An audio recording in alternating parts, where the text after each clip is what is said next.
peran Putri Patricia hingga kini masih eksis sejak karirnya berkiprah pada era 1990-an. Di usianya yang menginjak 43 tahun, Putri Patricia menerapkan pola hidup sehat. Di balik itu, Putri Patricia juga justru didiagnosa mengidap tumor di dinding rahim.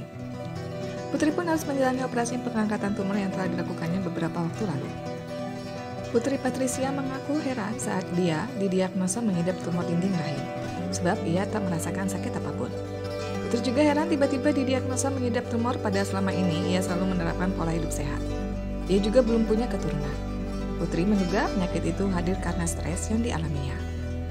Putri baru tahu ia mengidap tumor saat melihat hasil medical check-up rutinnya pada Agustus 2023 lalu. Dokter memberitahunya ada benjolan sekitar 7 hingga 8 cm. Putri Patricia menyampaikan sejumlah tahapan yang harus dijalani olehnya untuk mengangkat tumornya. Putri Patricia mengatakan bahwa tumor di dalam tubuhnya kini sudah jinak.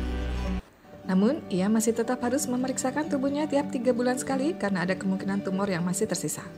Putri Patricia mengaku hidupnya saat ini sangat berbeda dari yang dulu ketika karirnya masih melejit.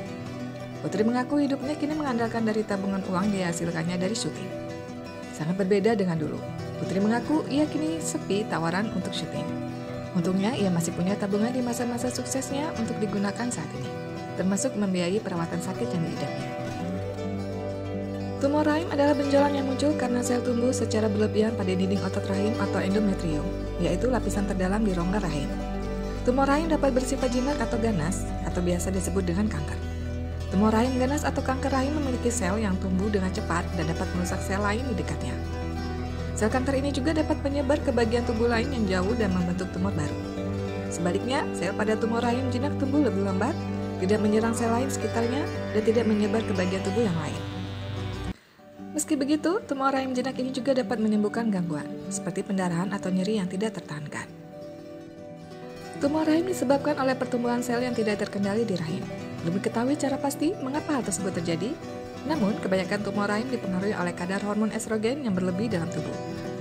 Berikut beberapa faktor dapat meningkatkan resiko tumor rahim, yaitu mempunyai keluarga yang menderita tumor rahim, berusia di atas 50 tahun, mengalami menstruasi sebelum usia 12 tahun, mengalami menopause setelah usia 55 tahun, belum pernah hamil, menderita kekurangan vitamin D, menderita obesitas atau kelebihan berat badan, memiliki pola makan yang buruk seperti tinggi daging merah dan rendah sayur atau buah-buahan, mengkonsumsi minuman beralkohol secara berlebihan, menggunakan kontrasepsi oral atau pil KB sebelum usia 16 tahun, menderita hipertensi atau diabetes tipe 2, pernah menjalani operasi pada rahim, menderita kanker lain misal kanker payudara, mengonsumsi obat tamoxifen untuk menangani kanker payudara, pernah menjalani terapi radiasi pada bagian panggul, menjalani terapi penggantian hormon dengan estrogen setelah menopause gejala tumor rahim.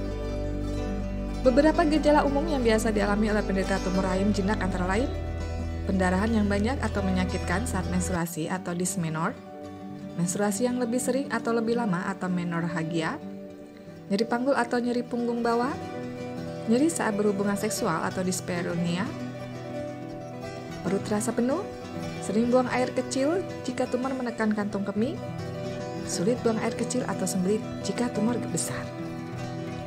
Jika Anda mengalami gejala seperti di atas, lakukan pemeriksaan ke dokter agar penyebabnya bisa diketahui dan ditangani lebih dini. Untuk mendiagnosis tumor rahim, dokter akan menanyakan riwayat kesehatan pasien dan keluarganya terlebih dahulu.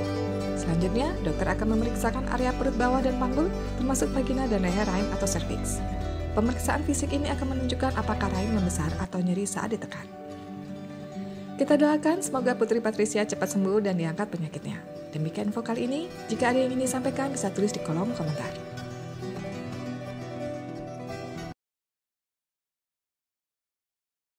Info yang kami berikan telah melalui validitas informasi kesehatan yang aktual dengan pendekatan ilmiah, direview tenaga ahli dan dokter.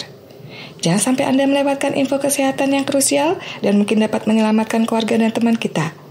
Jangan lupa subscribe dan nyalakan lonceng notifikasi agar tidak ketinggalan info dari Halo Sehat.